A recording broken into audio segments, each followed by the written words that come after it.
पुढची बातमी पाहूयात। राजकारण म्हटलं की नाराजी आलीच। प्रत्येक पक्षामध्ये किमान एक तरी ज्येष्ठ नेता नाराज असतोच। तसंच भाजपमध्ये सुद्धा सध्या सुधीर मुनगंटीवार नाराज दिसतात। नाही म्हणजे आम्ही हे असं म्हणत नाही आहोत, पण राजकारणामध्ये असं उघडपणे कुणीच बोलत नसतं। पण गेल्या काही वर्षभरापासून मुनगंटीवारांची वक्तव्य पाहिली तर ते नाराज असल्याचा अंदाज येतोय। आज सुद्धा त्यांनी एक असंच वक्तव्य केलं। पाहूयात या संदर्भातला जय महाराष्ट्रचा रिपोर्ट।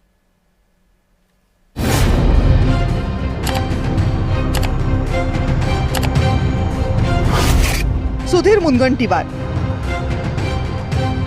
महाराष्ट्र भाजपचे वरिष्ठ नेते।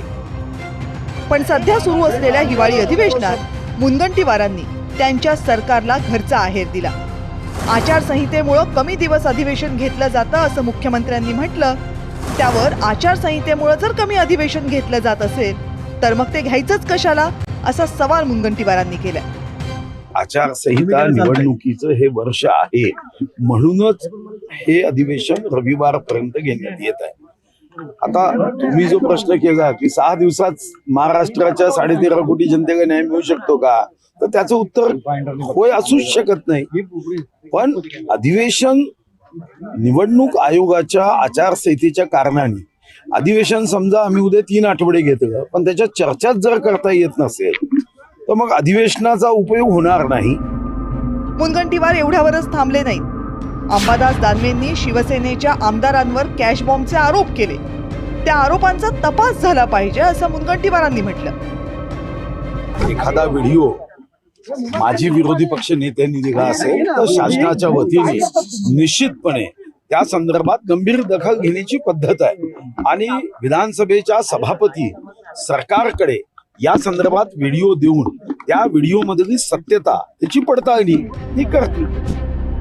2014 ते 2019 मध्ये देवेंद्र फडणवीस मुख्यमंत्री झाल्यावर त्यांच्या मंत्रिमंडळातील अर्थ खातं मुनगंटीवारांना देण्यात आलं।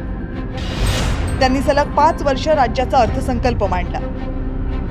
जून 2022 मध्ये महायुतीचं सरकार आलं आणि त्यावेळेस मात्र मुनगंटीवारांना सांस्कृतिक कार्य हे तुलनेनं कमी महत्त्वाचं खातं दिलं गेलं।